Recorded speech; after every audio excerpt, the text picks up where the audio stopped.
আমি ইনক্লুসিভনেস নিয়ে রাজাকি ভাই আপনার কাছে এই প্রশ্নটাই করতে চাই যে ইনক্লুসিভনেসের যে বিষয়টা স্পষ্ট হয়নি এখন পর্যন্ত। দর্শক যেমনটি প্রশ্ন করছিলেন যে বিএনপি জামাত যদি কেউ একটা দল এখানে অংশ নেয় তাহলে তো সেটা ইনক্লুসিভ হবে না, সেক্ষেত্রে যদি আওয়ামী লীগ এবং জাতীয় পার্টি অংশ নেয় সেটা কীভাবে ইনক্লুসিভ হবে সেটা জিজ্ঞেস করেছেন। স্পষ্টই বা হবে কবে, কবে আমরা জানতে পারবো? আওয়ামী লীগ অংশ নিতে পারছে না এটা স্পষ্ট, জাতীয় পার্টির বিষয়টি নিয়ে আমরা এখন পর্যন্ত স্পষ্ট কিছু জানি না, বা বাকি 14 দলের যারা আছে তাদের ব্যাপারে স্পষ্ট সিদ্ধান্ত আসেনি। কিভাবে এটা স্পষ্ট হবে? ধন্যবাদ আপনাকে আর আমার বন্ধুবর আনিস আলমগীর। আনিস আলমগীর তো দুষ্ট লোক এমনি, ইনফ্যাক্ট ও এমন জায়গায় নিয়ে থামাই থইছে এখন, মানে এটার ভিতরে ঢুকতে হবে আমার।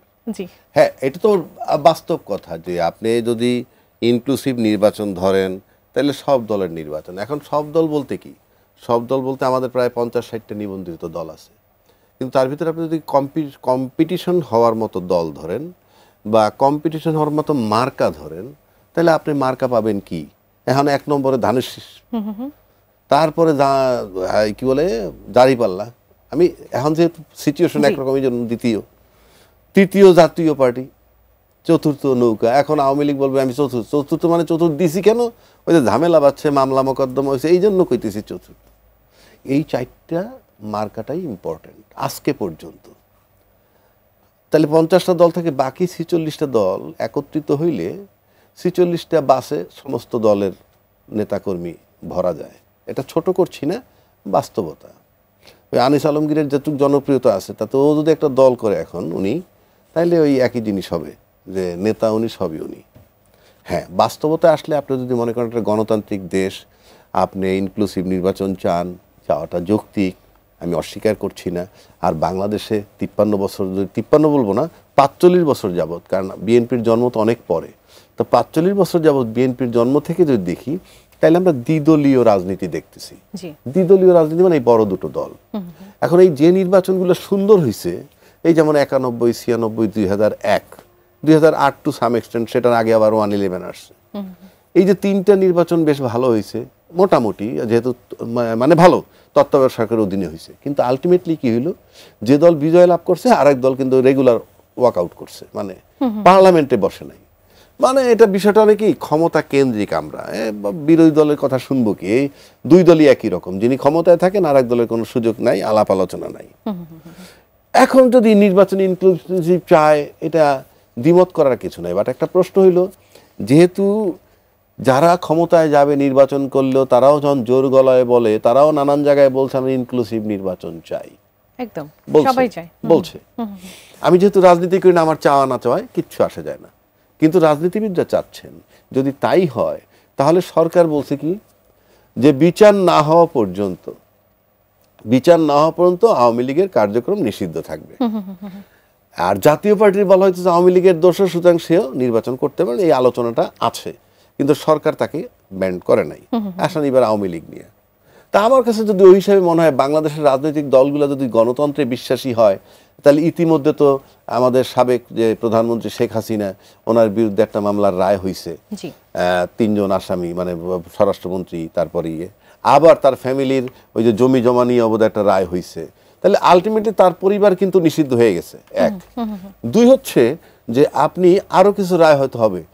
আমি মনে করি যদি এই থিওরিতে বিশ্বাস রাজনীতিবিদরা করেন, দেখেন আমার বিশ্বাসে কিছু আসে যায় না, আমি বলছি, কারণ আমি রাজনীতি করি না, সোজা হিসাব। কিন্তু রাজনীতিবিদরা যেভাবে বলে আমরা গণতন্ত্রে বিশ্বাসী, আমরা ইনক্লুসিভ নির্বাচন চাই ইত্যাদিতে, তাই সবাই মিলে বলুক। ইউনূস সাহেব তো চলেই যাবে, সর্বোচ্চ টাইম নিয়েছিল জুন পর্যন্ত। তো ভাই তাহলে ফেব্রুয়ারিতে করলাম না? আওয়ামী লীগের আরো 2-4টা বিচার আপনারা করতে চান, কইরা ফালান। কইরা যখন শেষ হয়ে যায়, তাহলে যারা আসামি হইলো বা দণ্ড পাইলো, বাকিগুলোর জন্য এমবার্গোটা তুলে দেন, সবাই মিলে আন্দোলন করেন।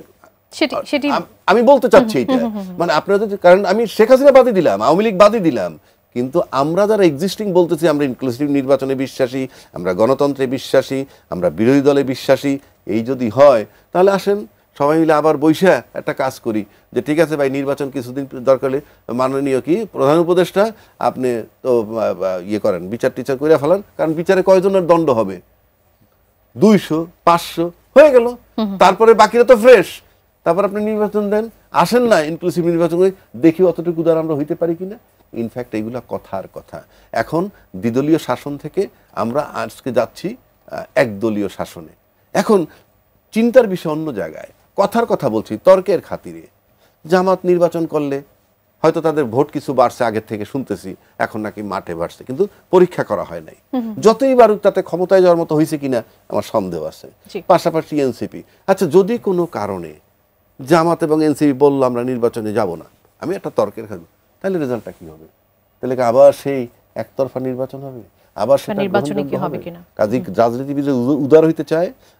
আমি কিন্তু আমি বারবার বলছি, আমি আওয়ামী লীগের মুক্তিও চাই না, আওয়ামী লীগের নিষেধাজ্ঞা উঠুক তাও চাই না, কিন্তু রাজনীতিবিদরা যে উদার, তারা যে এত উদার, তাহলে আরো 2-3 মাস স্যাক্রিফাইস করুক না, কইরা ঠিক আছে শেখ হাসিনা আওয়ামী লীগের বিচার করেন, বিচার করার পর 500, 1000, 2000 দণ্ডপ্রাপ্ত হইলে হোক, তার তো কোটি কোটি লোক আছে, তারপরে ইনক্লুসিভ নির্বাচন করেন, লেট আস সি, দেখি দেশটা কোথায় যায়।